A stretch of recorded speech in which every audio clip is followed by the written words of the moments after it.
Happy Monday, everybody. All right.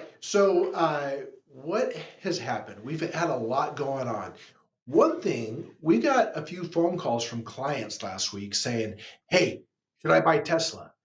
And I was like, "What's going on with Tesla? Why is it this one stock that people are calling about?" Well, as many of you know, the Secretary of Commerce, Howard Lutnick, last week on Wednesday said everybody should buy Tesla. The price has come down so much and it's a steal. Well, now Lutnick's in trouble for saying that because you can't say that as a secretary of the federal government, right? Pushing certain stocks. But what it did do though, psychologically, people did start buying it, and Tesla has been on a downward trend since its peak in last December. And now it's down around 50% of its high, or maybe 45%. So then people are saying, well, maybe that's a good time to buy. Well, not so fast. It's still extremely expensive. When you look at the PE ratio, the price to earnings ratio, it's around 130, which means that it would take 130 years for the earnings from Tesla to pay for its stock price.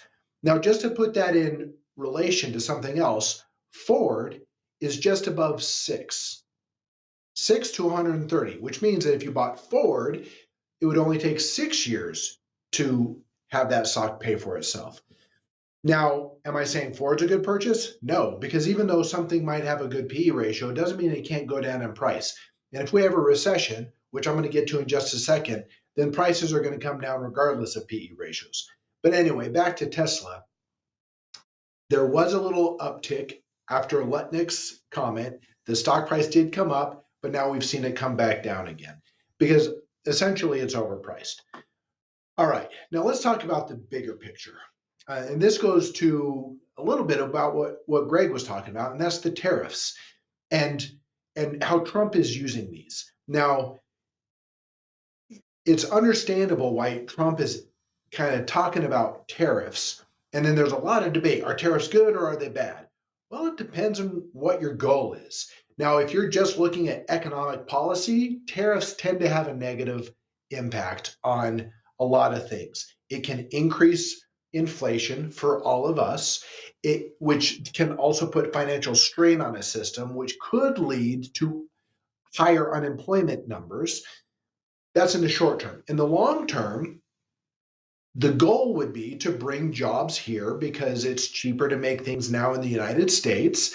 And so there's more manufacturing going on in the United States, which is what we want for national security as well as for jobs. We want better jobs here instead of jobs going to China where they have unfair advantages like child labor and artificially low currency. We want them here. So that depends. However, we're not of the opinion that Trump is really using these for economic policy, but more as a bargaining chip. And they're very effective for bargaining chips. And really, what else does he have? Not a whole lot else, unless he wants to threaten war, which thank goodness he's not doing that. So he is threatening with tariffs, which is economic war. And actually, that gets to my point, which is, we've talked about the U.S. started weaponizing the dollar. What these tariffs are doing is that they're weaponizing the US consumer, which is an interesting way to look at it. How the US consumer is a powerful force on the planet. And these tariffs are a big threat to multinational corporations and governments. So, what does that mean though? Trump ultimately wants to bring jobs back here, right? Well, these tariffs are one way to get that done. The other thing that tariffs are doing is creating a level of chaos in the markets. Ultimately, the goal also is to lower the strength of the dollar. And Trump has been very clear about that. We need to lower the strength of the dollar, which will attract capital to create jobs here in the United States. Okay, what does that mean for us as investors? Well, if you're one of our clients, when the strength of the dollar goes down, other things go up, not the stock market. That does not tend to go up when the dollar drops in strength. What does? Hard assets. Specifically, we're looking at this last week, we saw gold and silver really climbing. Why? Because They don't have financial reports. There's no profit and loss. There's no PE ratio. Like, we're talking about the PE ratio of Tesla versus Ford. Gold doesn't have a PE ratio.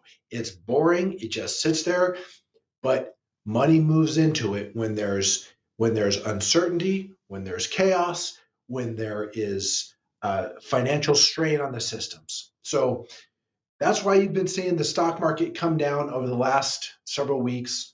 Meanwhile, our portfolio continues to just tick up, and we don't expect that to change anytime soon. All right. With that, y'all have a great week. If you like this video, click thumbs up. See you next week. Bye bye.